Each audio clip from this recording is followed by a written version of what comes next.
Welcome to the Zono Sports Show, where you know Zonos.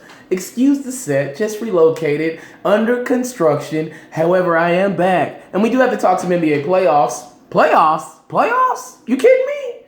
Yes, no, I'm not Jim Mora, but I definitely had to quote the man because this is the time of year, NBA-wise, that we look forward to. Who's going to rise to the top? Will it be the Cavs? Will it be the Warriors? I think it may be the Rockets this year. Nah. Now, the NBA playoffs began last Saturday. All home teams won except the Trailblazers. Pelicans, they have something to prove. Anthony Davis, ever since he lost Boogie Cousins, has shown that he is the guy who runs that entire roster. He is the person who's going to put up the points, get the rebounds, and make sure he gets the team to the finish line. What do you have, 35 points and 14 rebounds? Now, Damian Lillard, you need to wake up. You know, it's funny because ESPN released a question on their contest, First Take Your Take, yesterday about who they would have to take a clutch shot in the final waning seconds of a game. Now, the Trailblazers did lose 97-95. Dame Lillard, where were you? Where were you? Nowhere to be found. Now, Anthony Davis understands the need for him to be exceptional. Dame Lillard, you need to be exceptional. You got swept by the Warriors last year in the first round, and the way you looked at home the other night against the Pelicans, Anthony Davis and his crew, Drew Holiday amongst others, could be the ones to pull out a broom on you. So maybe, just maybe, you should do a little bit more. Lillard time, when's it going to happen? CJ McCollum, I'm calling you out. Al-Farouq Amino, I'm calling you out. I mean, hey, that's basketball, right? You have to play the games. Doesn't matter if you're a road team. When you have a talent like Anthony Davis, the brow, he's got the length, he's got the size. Everybody talks about Giannis Antetokounmpo. But Anthony Davis was Anthony Davis before Giannis even became what he is this year. Now, speaking of the Bucks, tough loss against the Celtics the other night. And Antetokounmpo, he did what he did, played well. However, he fouled out late in overtime. And we could say, oh no, that wasn't a foul. When you go over the back, Antetokounmpo, it's a foul. You've got to play smarter. You're too aggressive on the board sometimes in crunch time situations. Chris Middleton, great shot that he hit, epic shot to send the game into overtime. However, they didn't have their star when it mattered in the waning seconds. So that's a person that needs to make sure that he is available for the Bucks if they're going to be able to beat the Celtics, because right now the Celtics are vulnerable. They ain't got no Gordon Hayward. They ain't got no Kyrie Irving. So Giannis, you got to be available so you can make sure that your team can get out of this series alive, because if you don't do it this year, it's going to be tougher next year when Kyrie comes back, when Gordon Hayward comes back, when they get Marcus Smart back, which he says he may not be back until Game 7 or even the next series. Now, the Sixers, got to talk about Philadelphia. They looked unbeatable on Saturday night. What was the score? 130 to 103. Game 1, it looked like an anomaly. We felt like the Sixers, they're here to stay. 17 straight wins until last night. Dwayne Wade, the man himself, Father Prime on the beat. He scores 28 points off of the bench. And thanks Kevin Hart after the game for it. Toots his own horn. Hey, Dwayne Wade looks pretty good. That's third person. I love it, Dwayne Wade. I know you still got that juice in those bones. Keep balling. You got to keep going. Hassan Whiteside, you've got to find a way to contribute and get on the court. I know you don't have that perimeter game. You can't really guard anybody out there. Joel Embiid's on the bench. He's hating the fact that he's not playing right now, and I understand that because the Sixers did lose last night, and he feels like he maybe could have made a difference, which he could have. I don't know why the Sixers training staff is holding him back. I understand the importance of making sure that his feet and his legs are okay. I got that a few years ago, but come on. A broken orbital bone, that happens to many people, and they wear a mask, and they get back out there. And you know what? The mask might make him play better. Remember Rip Hamilton, the masked assassin? Remember he come off that elbow? He killed my Lakers in the 04 finals. Killed them. I hate that song, Let's Get It Started. I hate that song because of the way he killed my Lakers, and the Pistons were able to win that series. So Joel Embiid, he's such an integral part of that team. He needs to be on the floor. He needs to be on the floor because he's got the juice. Now, I look at the framework of how the playoffs have turned out thus far. The Raptors, they play the Wiz again tonight. They've showed that they can dominate at home as usual. John Wall, he's been back for quite some time. However, do I think that he, Bradley Beal, Marcus Morris, or Markieff, whichever one it is, do I think that they have the ability to win in Toronto? They do. However, I think that home court of the Raptors and Drake over there on the sideline yelling, hey, hey, hey, I think that does affect them in some respects. And they ain't got home court. The Raptors are the number 1 seed. Serge Ibaka scoring the way he scores is going to ensure the Raptors can make it to the second round. I'm sorry about that. I think the Wizards need to make a trade in the offseason because this does not look promising, this playoff run. The Pacers beat the Cavs 98-80. Lance Romance, you aggressive guy. You show no love to LeBron. They call you Lance Romance. Show the man some love. And I say that because he buzzes the man upside the head twice, gets a flagrant foul on the second one, and we can look at that and say, oh, it ain't intentional. Lance Stevenson is playing that New York ball, that yip-yap and that smack-smack. And I can't knock it. LeBron, he's a little bit excessive. I had one of my buddies, Omar, on Instagram saying that he's a little bit extra with the histrionics of when he gets popped in the head. Looks like Tyler Hansborough out there. Remember Hansborough? But I will say this. Oladipo, he ain't playing with Dan Gilbert and the Cavs or LeBron. Scored 32 points and even said after the game, I heard what he said after the season, that the OKC Thunder, they didn't get enough, the Pacers didn't get enough for Paul George. Well, at this point, it looks like Oladipo was enough. We saw Paul George go back and forth with the Cavs and have epic matchups with LeBron, but were they winning like this? I don't think so. LeBron, you call yourself King James. Yeah, your 21-game win streak in the first round was snapped. That don't matter.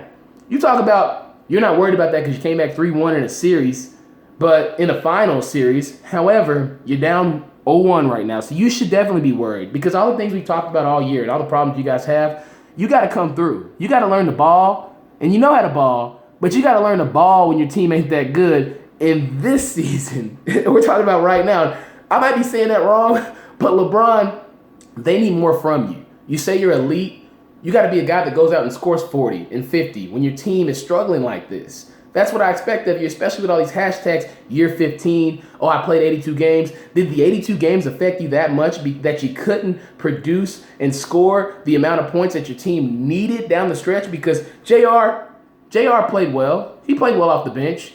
Kevin Love played okay. But Tristan Thompson, where's the production? Where's it at? Some people are calling it the Kardashian curse after what happened to him. But we'll talk about that some other time. But LeBron, they need more from you. You're a superstar. People dub you with the title of saying that you're the best player in the game. So the best player in the game has to be superhero-ish. And I think he can do it. We'll see. Rockets only beat the T-Wolves by 3. James Harden scored 44 too.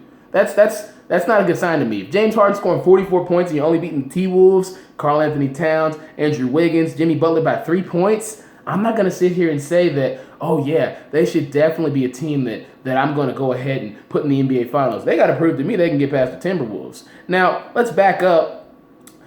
I skipped over the San Antonio game because, yeah, they're down 2-0. That's a story.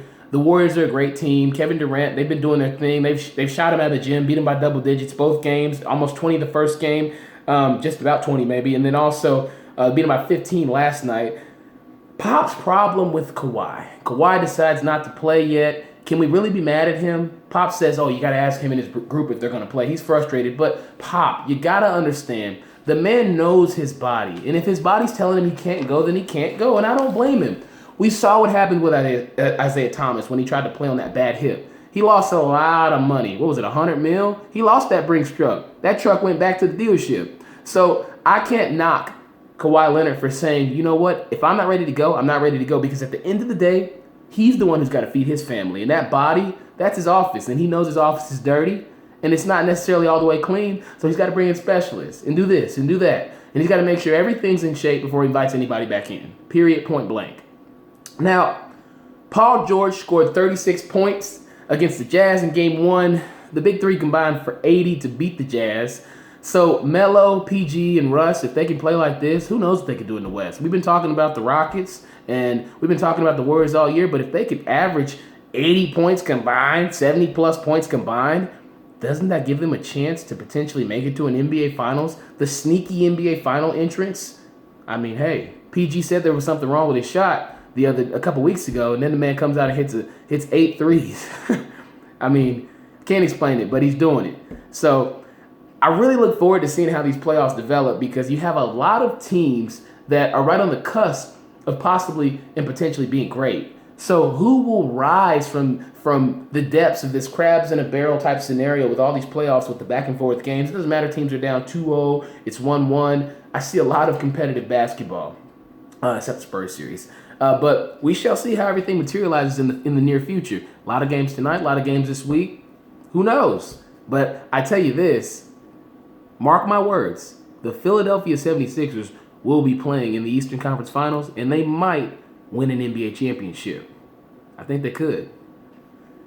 MLB-wise, the Angels' Shohei Ohtani is a phenom who might be the next Babe Ruth. Now, why do I say that? Babe Ruth, for a season, led the major leagues in hitting and pitching. And Shohei Ohtani is top 3 in both of those two statistical categories. Now, it's crazy because people hated on him when he first came over here to America to play in the major leagues and said, oh, he can't do the same thing he did over in Japan. He can't do the same thing here. Well, I tell you what, Shohei Ohtani has shown that he's got the sauce, and he can do it behind the plate and on the mound. And if the Angels can get production from him that's consistent, and they can get production from Mike Trout and the rest of their lineup, then I definitely think they'll have a much better season than they did last year, because you and I both know they stunk.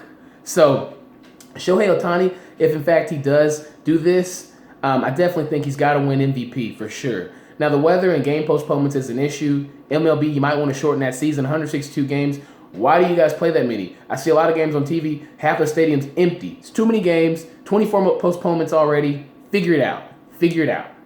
NFL, what's up in New England? Gronk and Tom Brady missing OTAs, didn't want to be there. Rob Gronkowski, we know that Tom Brady's his boy. He ain't playing if Tom ain't playing, and he's still contemplating his future. However, I think Bill Belichick has had a problem, an ongoing issue with Tom Brady's trainer.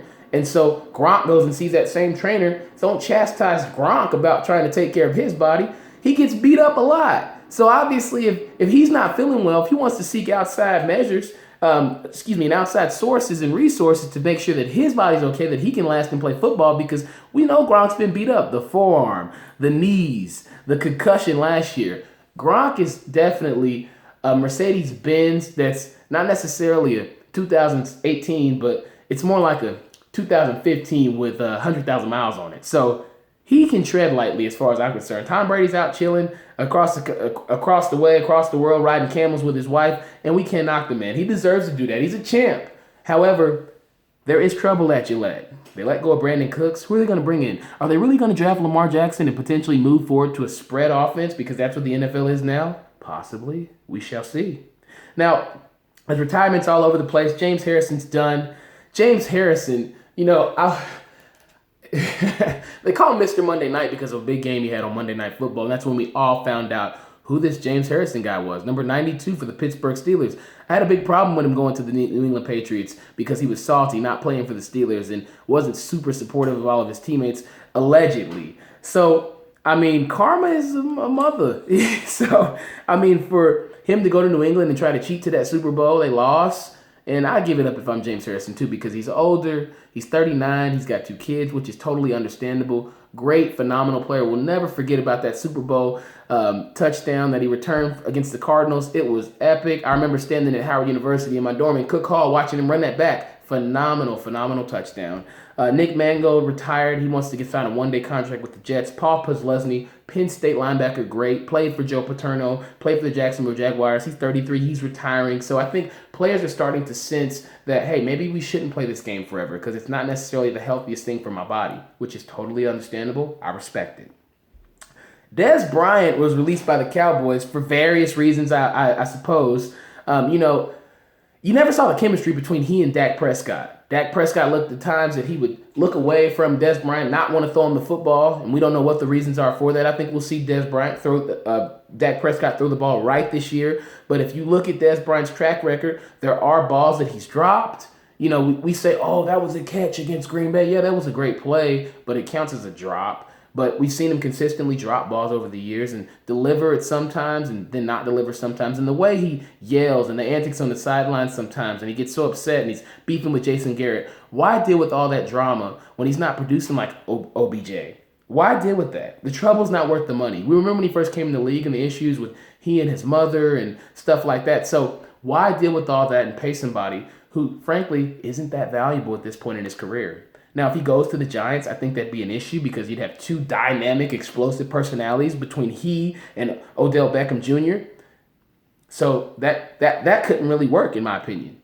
They got to figure something out. the Giants do as far as running back goes, but I don't think you need to bring in a receiver right now, especially with that type of personality. If I'm Dez Bryant, I try to go somewhere like Cleveland. No, but in all seriousness, Dez Bryant will definitely find a team. I don't think the Giants is the fit for him, though. I do not. Now, NHL-wise, watch out for the Vegas Golden Knights. They're an expansion team. They've been balling. Well, I don't know if you call it balling. They're on the ice. You know, they're a hockey team, so I guess they've been sliding, skating, but they have the brooms out on the LA Kings.